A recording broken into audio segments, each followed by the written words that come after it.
Well, I'm Jimmy Tyler. I was with the Larktones in 1958 from high school, and we did a few years, in the industry. Mhm. And I guess to start off a little bit about you, did you like growing up with your parents, or did you have siblings, or? Yeah, all my siblings have passed away. Mhm. I'm the last of them. Was born in Rockaway Beach, New York. I went to school there. I graduated from Far Rockaway High School, which I played football there. I was in the senior band. And from that point on, in 1958, everybody was doo-wopping, and we did it in the hallways of the projects and shit. And finally, we got a break. They had a casting call for all groups in Manhattan, and we went to it. We had to stand on a line. The line was around the block. Finally, we got our shot at it. We sang everything we wrote, everything we knew. We sang other people's songs, and we just couldn't, we wasn't making no impression with the he ended up being our manager. Can't think of his name right now, but the producer was a rebel lady. I remember that. She was sitting there with the guy that was eventually be our manager, and we sang everything, and we were all out of songs. What songs were you singing? Oh, we sang everybody else's song, the heartbeats, whoever was around, whatever songs that was popular, most groups sang them. Not to make them, just to sing them and enjoy it. And finally, after we did everything we could do, we looked at each other, and it was a fun song, right? So we hit Rockin' Swingin' Man, and it was kind of country, kind of western, and I seen this lady sit up, right? And we really hit it all nice. It sounded great in the studio, right? And she looked at the guy that's going to temporarily be our manager. She said, "I want that group." Now you figure they had groups all around the blocks, and you had guys sing much better than us. But the key there was the luck of that song. The luck of that song, wasn't western and it wasn't country. It was somewhere in between. So I guess it hit a part in her heart or something that she said, "Hey, you know, uh, these guys sing my type of music." And she said, "I'm going to record these guys." So she was back in the thing. So we made a studio date, and she wanted that song to be on the record. So she said, so we decided what other song would go on the flip side, right? Which is The Letter. Now The Letter was actually supposed to be, that's what we wanted to be the A side, right? But they wanted Rockin' Swingin' Man, right? But anyway, the record, when the record came out, I know we was coming from school that day, and all the girls in the park would say, "Hey, I heard your record. I heard your record on Dr. Jive." I don't know if it was Dr. Jive or one of the soul stations, right? So we ran to the house. We don't get up. We turned in all the stations, and finally we heard it. Boom. But it was The Letter, and it just popped. Then all of a sudden, they used to have these things where you write in requests, hear a song, and man, we got a whole lot of requests. They loved it. And that's how it started. So you could ask me any other questions. Yeah, and did you guys all write Rockin' We, Swingin' Man, yes, we Letter? did. We wrote anything that we put on a record, which we only made a couple, right, was our songs. We And, did it, as a group, we did it. how'd you guys come up with those songs? I guess that first record you guys made, The Letter, The Letter and Rockin' Swingin' Man. Yeah. well, I guess one of the guys in the group must have had a thing for some girl, and he wanted to cry, so we made a song out of it. The Letter, sent her a letter, and it popped. Rockin' Swingin' Man was just a fun thing we used to do at Halloween parties or something like that, you know? And that's how that record Yeah. showed up, and it came up on the ABC Paramount label, which we were shocked because they didn't have no doo-wop groups. Frank Sinatra was supposed to be on there, you know what I'm saying? Uh-huh. So it did pretty good, right? In the soul area, the letter was popular. Somewhere out west, I don't know, they was playing it on a jukebox, Rockin' Swingin' Man. So we never followed it, you know. And we did a few shows. We was on what was the show name? The Buddy Dean show in Baltimore. That was years ago. The Monotones was on there. They had a hit record out, Yeah, Book of Love. Yeah, so they was at that studio that day, and we was at the same studio. So we did a little song, you know, I don't know whatever happened. But then we went to a radio studio. I forgot to call letters of that too.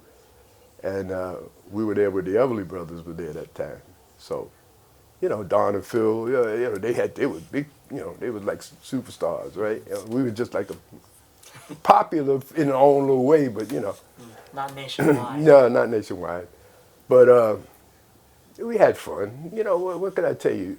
It wasn't about the money in them days. We were 18 years old. We wanted the girls. Yeah. You know what I mean? We wanted the girls to scream when we come through the park, you know? So, Which they did, apparently. yeah, we had fun. Yeah. And I guess going back to the first record you guys made, that studio, how was that experience, just walking into that studio for the first time? Well, it was great. They had now they got all electronics, but then they had to have a guitarist. They had, whatever music we had in the background was live, because that's the way they did it in those days. So the letter, I think we made 2 takes, right? But one, you couldn't tell the difference because one sounded just like the other. So they just, Rockin' Swingin' Man, we did 1 take because it was crazy. It was a crazy record, right? Fun. And, you know, this lady who was producing the record, I never knew her name. Never knew her name. But she had whatever money had to do, she had the money, you know what I'm saying? So then we got the manager, and he took us around. He wasn't really a great manager, but, you know, we didn't know. And like I said, we had fun. We did local gigs, and still in high school now. Remember that? And like I think I told you on the phone. We used to do like Harvard Moon dances in school and all that kind of stuff. So one time, Jay and the Americans showed up, right, at our high school in Rockaway. And one of the guys in Jay and the American went to our school. I don't know where the rest of those guys may have went to another school in Brooklyn, Lincoln, or whatever those schools were. And both groups was at the Harvest Moon dance, but you know who took the thing, because we was R&B and our butt off, you know. So, but years later, when we was really not, the group wasn't really doing nothing. Most of the guys, one guy went to Vietnam, a couple of guys got married, you know. So you know how those groups, they just fade out, right? So got a call one time from Jay and the Americans. They wanted to produce us. So we went over there in Brooklyn where they live in a fancy neighborhood, whatever, right? And we sang a few songs, and they knew us, but it never worked out. It never faded into anything. Jay and the Americans kept making money. You know, they was rolling. Was this in the 60s, I'm guessing? The 50s. 50s still. Yeah, the 50s, man. You know, you talking to a senior citizen over here. You know? Yeah. All right. And I guess after ABC Paramount, they didn't really ask you guys to record again, right? I don't know, because, like I said, that lady, which I don't know her name, God bless her, she gave us a shot. I don't know what happened, but the manager that she left us with, he got another record, some kind of deal, and we ended up on a label called the Ricky label, right? Mm-hmm. That's when we made Why Are You Tearing Us Apart and Nosy Neighbors. Yeah. And, you know, to a small-time group, we still was popular in the neighborhood, right? But it didn't blow up like some of these groups, like the Heartbeats or the Temptations or something. We didn't have a Motown. And eventually, like I said, one guy went to Vietnam, one guy didn't, and and it faded out, you know. Yeah. I'll say, both records you guys made are, should have been I massive. tried to find, I had a couple of dubs that we made, beautiful songs on it, but I couldn't, I've been in this house for 40 years, so I don't know where I put them, you know. Yeah. I got stacks of 45s downstairs and everything, but I couldn't find it. I was going to show you the dubs. In fact, I was going to try to play it for you, let you hear it. Yeah. But if I ever find them, Always interested, yeah. yeah, so. And I guess with that other record, you had that studio for ABC Paramount, and was Yeah. the studio when you recorded for the Why Are You Tearing Us Apart, and was it the same? No, it was a different studio, I think. Yeah. Because ABC, come on, ABC Paramount that was like I told you before, Frank Sinatra, that was, Lloyd Price. yeah, big timers, But as far as doo-wops, I don't remember any other doo-wop at that era Yeah, that was on ABC Paramount. Because I was shocked. I figured it'd come out on Atlantic or some other record. But ABC Paramount, that was whoa, I guess, yeah, when you were auditioning, did you know that you were going to be auditioning for ABC Paramount? No, because the line, like I told you before, this lady, she must have was loaded. She rented the studio with the musicians and everything. And when we went to audition, the line, I'm telling you, from the studio around the block, it was all kinds of doo-wop groups there, And do you remember any of those guys at all that were there? Or? let me see. There was what the heck was the name of that record? I can't think of the name of it. But somebody made a record that was really good. I liked the record myself, but I can't think of it right now. I'm 84 years old. I can't think of everything. But at that session, one group made a record that made a hit. But I can't remember the name of the group. That's okay. And then, I guess you guys were out here, right? No, we were always in Queens. On Queens and. Yeah, Rockaway Beach. Yeah, sorry. Don't lose that now. In Queens. Yeah, I don't want to take nothing from the people homies. Yeah, and I guess, a lot of groups back then, they had rivals and they had other groups Oh yeah, that they looked yeah. up to. And, Oh yeah, we had local groups. We used to battle. We'd go someplace like the Fireman's Hall or something like that, and somebody would have a dance, and 2 or 3 of the old groups would sing, right? yeah. Do you remember any of those groups you used to battle? Yes, I do, but I can't remember the names right now. Jesus.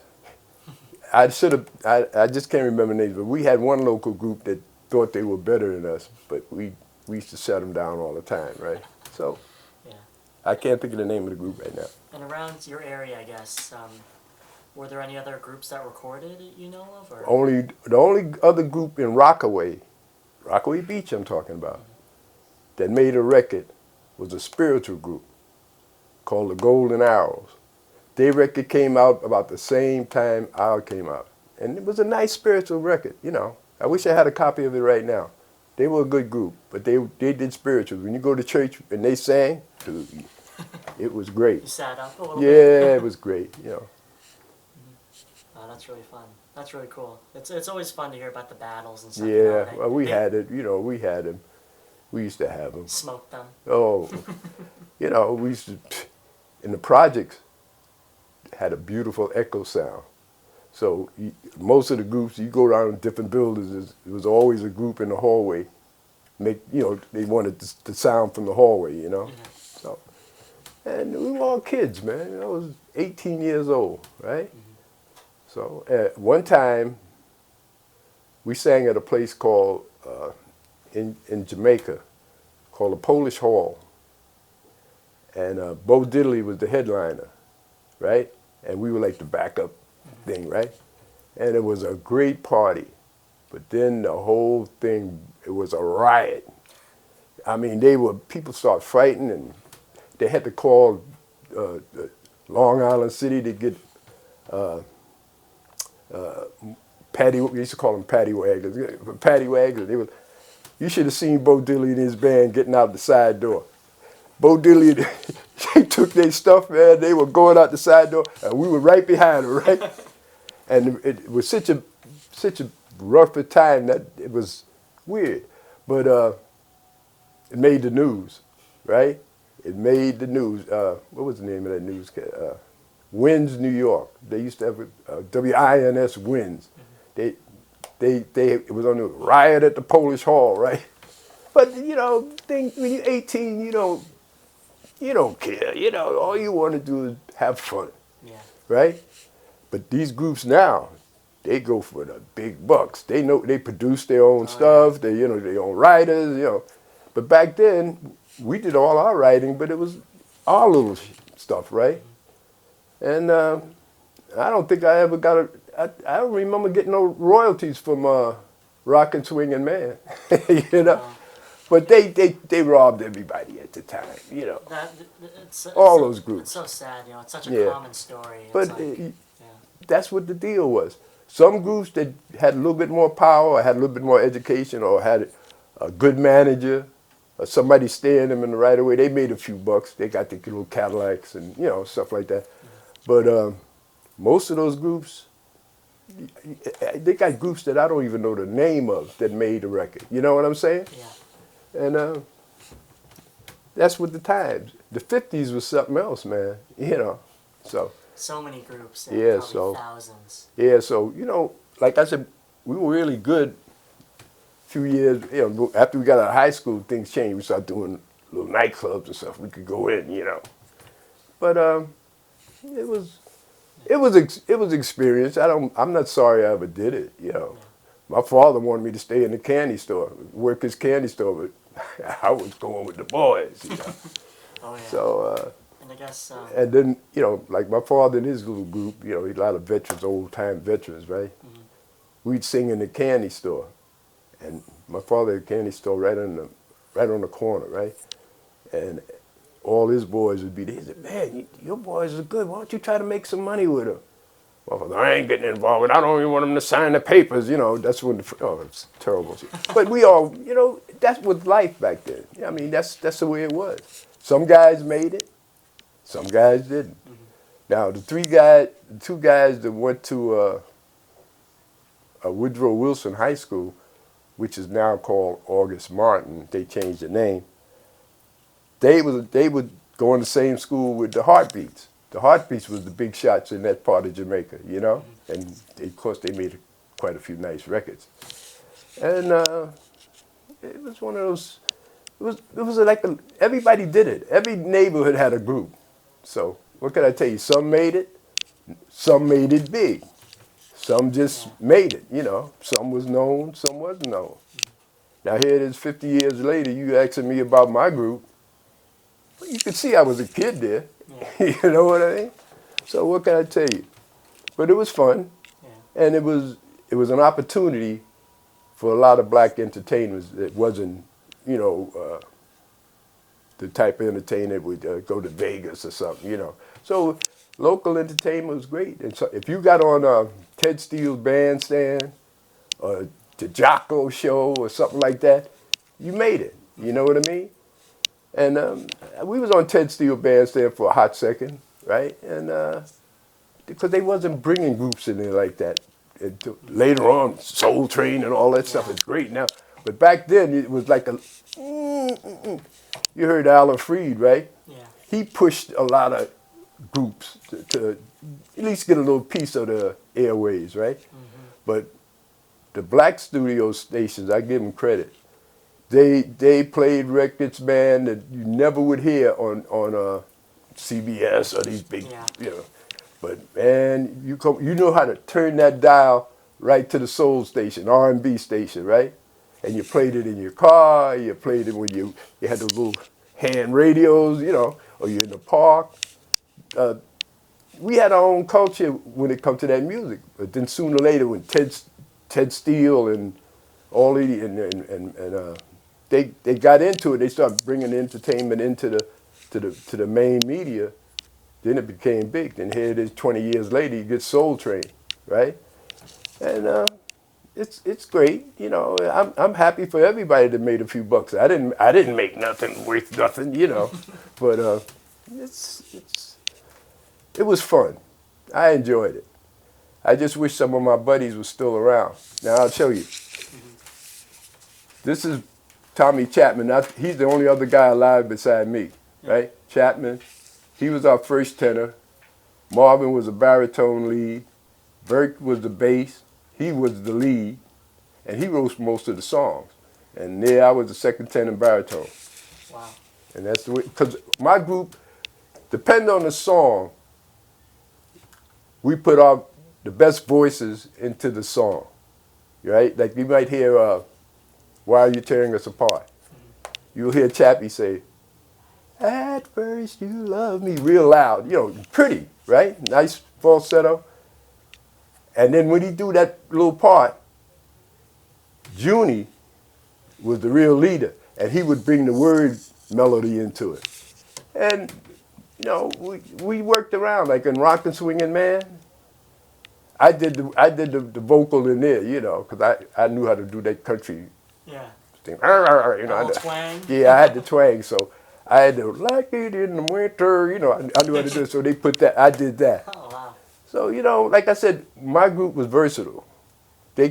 Any guy could sing any song if it was right for him, you know, and we wasn't the type of group that, I'm the leader and I got the best, no, We just was a group, and that's about that.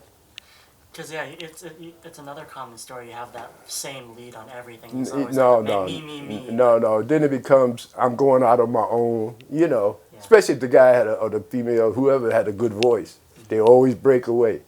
Not because they want to leave their friends, because the power of the dollar and the power of that industry did that. They figured they could cut records over here on a single, and you know how they do that shit. Yeah. You know probably more about it than I do. You doing the study. Yeah. Well, it's really cool. You know, you guys, those four sides you made. I wish I could have found those dubs. If I could have found those dubs, we got a couple of songs in there beautiful. Right now, they Even sound. better than. Well, they would sit in that category because Yeah, okay. we wouldn't sing nothing if it didn't sound right or couldn't move somebody. You know what I mean? Do you remember the titles for those sides? Or You mean the dubs? yeah. No, I can't remember that. That's over 50 years ago, man. Come on. 'Cause I know you I guys- tried to, when I talked to you the other day, I would say, where the hell is my dubs?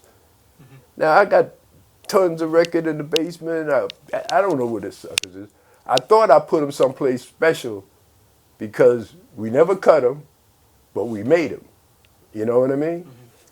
And if we was gonna make any new songs, one of those out of those two dubs, one of those songs was gonna be on a go-go. You know? Because I also know there's one unreleased thing that's online called Goodbye that you guys might have done. I don't think I did that. I can see. Because guys always try to steal our songs, you know, even when we doo-wopping out in the streets. Yeah, this is the if it'll play. They'd even steal your name if it was some money involved. Yeah, they get you all those even now you get all those groups like Yeah. steal all your names and Yeah, the drifters now yeah. there's new drifters. Yeah. I guess this is the song. You can't. You didn't have a patent on a song. Right?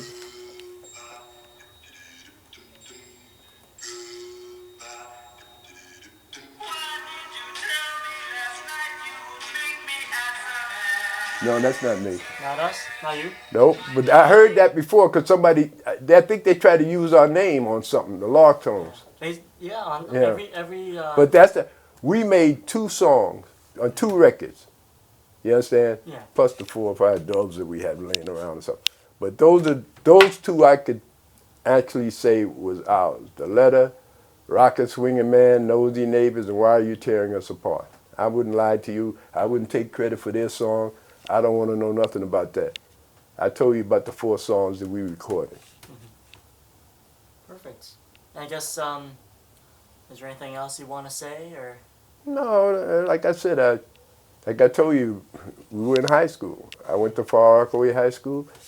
My 2 buddies went to Woodrow Wilson, which is now August Martin. And through the years, you're talking about a lot of years now. You know what I mean? Everybody's supposed to be dead.